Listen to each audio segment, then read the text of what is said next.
Hello নীরব। হ্যাঁ বলো। কেমন আছো? ভালো, তুমি? হুম, ভালো। এতদিন পর হঠাৎ আমাকে মনে পড়লো তোমার? জানি না কেন জানি তোমার কথা খুব মনে পড়ছিল, তাই বিরক্ত করলাম। কিছু মনে করো না। কিছু মনে করার কি আছে? তোমার হাজবেন্ড কোথায় আর সে কেমন আছে? ও ভালো আছে, এখন বাসায় নেই, কিছুক্ষণ পর আসবে। তোমাকে একটি প্রশ্ন করি। হ্যাঁ বলো। আচ্ছা, তুমি নিজেকে কেন এত কষ্ট দিচ্ছ আমার জন্য? কে বলেছে আমি কষ্টে আছি?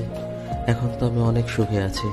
এখন কারো ফোনে আমার ঘুম ভাঙে না, কাউকে কোনো গিফট কিনে দিতে হয় না, কারো হাত ধরে হাঁটার অভ্যাসটাও আর নেই।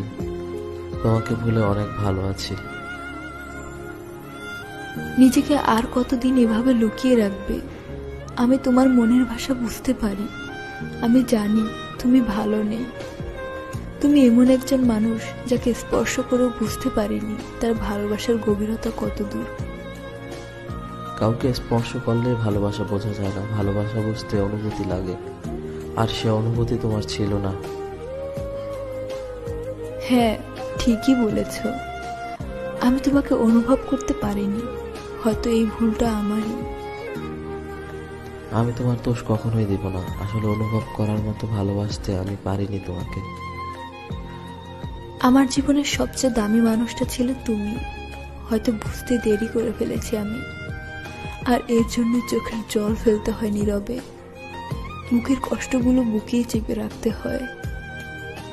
কখনো চাইনি আমার জন্য তুমি কষ্ট পাও। হয়তো এই জন্য তোমার হাতটি ছেড়েছি, যেন অন্য কারো কাছে গিয়ে সুখী হতে পারো। কিন্তু আজ আমি সত্যিই খুব কষ্ট পাচ্ছি।